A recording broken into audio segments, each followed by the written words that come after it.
Cash and the ticket is yours. Cash and the ticket is yours.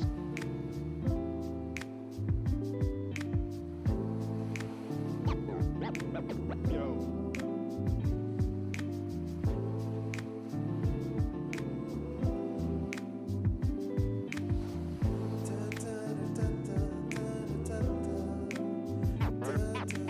Cash and the ticket is yours.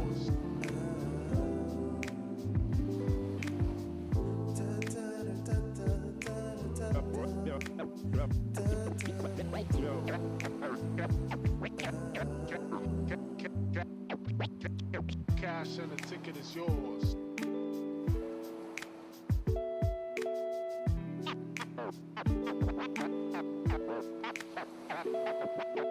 Cash and the ticket is yours.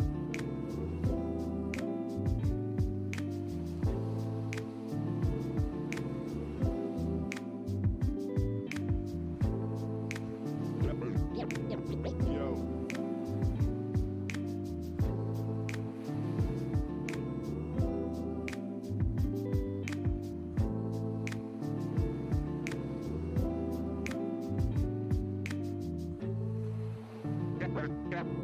Cash and the ticket is yours. Yours.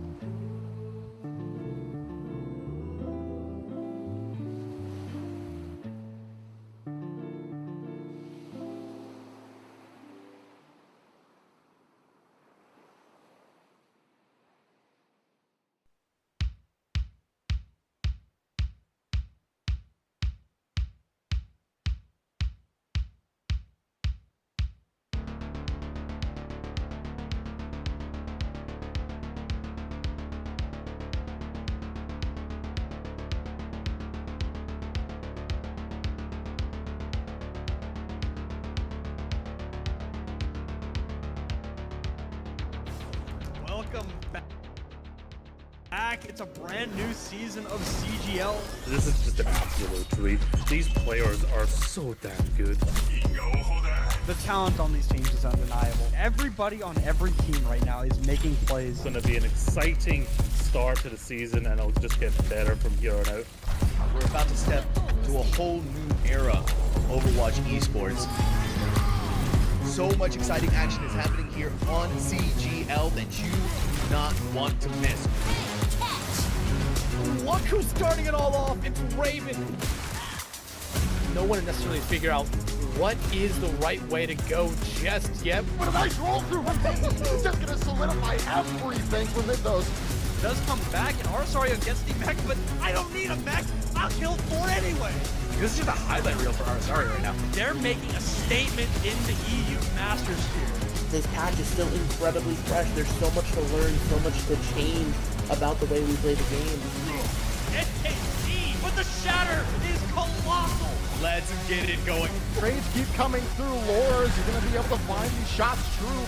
Idu on the overclock with 2. Here comes an Annabelle immediately to the back like fine skills, slicing, dicing their way through 2, 3, so back and forth.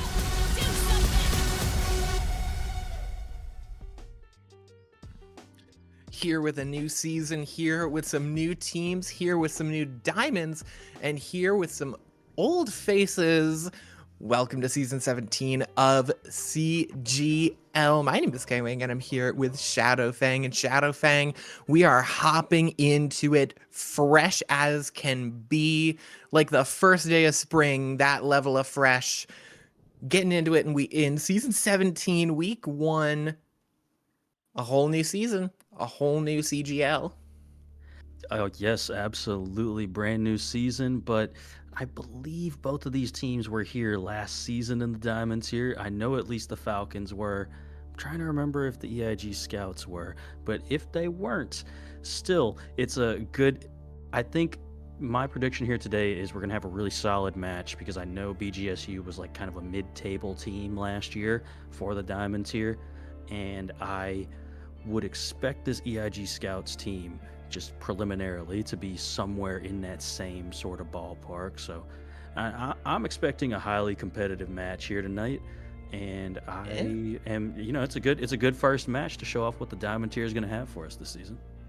Absolutely. And with a lot of the season 16 Diamond teams, I know we were talking about that actually before we got on, these season 16 Diamond teams that were running the field, that were really in that high table, have moved on to Masters, graduating on off to the Masters tier. So there's a lot of open space for maybe these teams like those BGSU Falcons that were a bit in that mid-table to rise the ranks and to really start to show themselves, not even to mention the changes that have happened with these players and the changes that are going to happen to Overwatch in the coming few weeks and months as we go through the season. This is going to be a season of big changes for CGL. It's going to be a season of big changes for Overwatch in general. But we're going to be heading off to Oasis for our first map. We've got a first 2-3 best of 5 coming your way.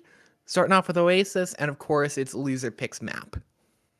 Yep, you can pick the map type as well as the individual map itself from our map pool. We'll update you with that as we go along when we're trying to theorize on where teams might decide to go. Oasis is always a fun first map because you have some points that are more brawl centric and you have other points that are more dive centric. And here we go. Looks like EIG scouts are going to be getting that first ban. First ban is always interesting because you never quite know which way teams are going to go because these two teams are really just feeling each other out at this point.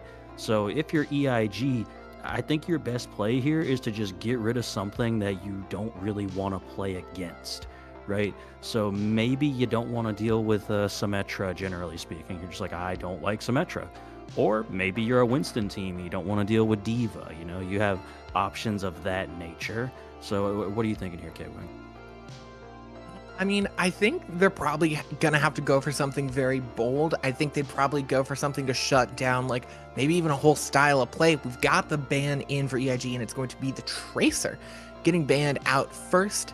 Now for the Bowling Green Falcons, they're looking for either a tank or a support to ban, and those are big categories to ban. Tracer definitely, I think, one of those picks that really signals what these teams want to do, shutting down a very, very powerful flanker, shows what they don't want. And I mean, going into control, probably your biggest indicator thermometer of what these teams want to play and what they really want to try and avoid. Because if they're trying to, if they're trying to cram dive down your throat on something like Busan Mecha Base, this team is going to ride or dive. And we've got the Lucio. That's an early ban pick out of BGSU Falcons. I'm not sure if EIG is a big rush composition, but, well, certainly they can't be for this round here. It honestly makes sense in the same way that you're trying to potentially shut down a dive composition by getting rid of Tracer. You do the same thing with any sort of rush style composition by getting rid of Lucio. So now both teams are potentially just playing some sort of comp, potentially a little bit handicapped, just due to the fact that you won't be able to have very key heroes for both. And as you can see here, we have both teams showing on the screen right now. And EIG going to be on top there with Unknown Space, KJ the Reppin, No on that tank. You just told me how to say this, K-Wing. Is it Gethsemane? No, I did tell you, Gethsemane on the Ana, and then Xmoose FPS, rounding it out on the support. And then for the Falcons, you got Fresh, Dub Funk, Mr. Joker, Espresso, and Mute Sammy, coming out for them. Mute Sammy, by the way, is she, her pronouns, and Fresh is he, him, for the people who aren't showing up there. But there are also some substitutes sitting on the bench for both these teams who we'll see if they get some time in the sun. But for the moment, you have to wonder which is the more handicapped style of play. I think you can play a dive without a Tracer. I think playing any kind of rush style without a Lucio, it's like going swimming without any water. What you doing at that point? Yeah, it becomes incredibly difficult. If you were going to be able to pull it off on any map, it would be a control because once you get, for lack of a better word, control of the point, you can kind of force positions and whatnot. You just won't be able to like run down whenever players try and reposition themselves quickly. And so it looks like both teams, at least for the time being, are opting for rush style compositions. EIG going for more what I would say are dive-ish DPS with that Vendetta and that Pharah, and BGSU looking to go more all into their rush style. So I actually kind of like BGSU's comp a little bit better here. Yeah, BGSU's comp does seem like it has a bit more of identity, but it might struggle against some of that range. I'd probably keep an eye on Unknown Space and Fresh. That battle between the hit scan, the cast, and that Pharah in the sky. Also KJ the Reppin on the Vendetta, that newer hero, that leader of Talon. Now coming in, Unknown Space already peppering in some damage and already putting in some work. As Nono on the Zarya starts to loop around on the side, gets caught in the Ravenous Vortex. Almost trouble for Mr. Joker. As KJ now jumps into the background, does get hindered, but just slashed to the head out of KJ. 3-2 coming out of the Vendetta, and some good Pharah play. That's the DPS of EIG. We doubted him, but they showed us wrong. Yeah, I mean, that's, Pharah is always one of those hard check heroes for like the diamonds here. You got to be able to deal with Pharah consistently. It's asking a lot because KJ was getting on top of Fresh's head before they were really able to try and deal with the Pharah. So that's the combination of the two DPSs really making sure that each other can succeed right now. Yeah, and for Fresh on this Cassie for BGSU, now it's going to be pretty tough for them to start pushing through as you get the Vendetta jumping in over top. It's KJ the Rippin going to be first down. As Dub Funky goes down, a barrage over top is taken out Fresh. Nothing much left to counter out the Pharah, and you see just how as the team kill rings out, and it's EIG stacking wins. Yes, they absolutely are so far. And coming into this next fight, EIG going to have that Kitsune advantage, and Nono is pretty close to that Graviton Surge as well. This is going to be a really tough fight for BGSU. They do have their Annihilation online, but I just don't know if that's going to be enough, especially with Mr. Joker already being so low. Yeah, it's going to be an early Annihilation, and Mr. Joker's just going to get immediately shut down. A great reaction out of the back line of EIG, and EIG just starting to run the field right now. 3 ults online, a team kill. They've got the combo to just seal this round. They absolutely do. That Kitsune advantage ended up just being everything for them in that last fight. BGSU does have the Kitsune advantage now themselves, but they popped it so early. I don't know if they'll be able to get that much value. Yeah, the graph comes out as well. Nono's just got 2. Deadeye over to the side is just going to do nothing. It's Nono stacking up on the kill feed. I think that was an ace out of Nono from EIG.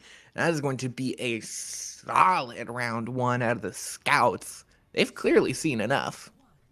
Yeah, absolutely. Great first round from EIG.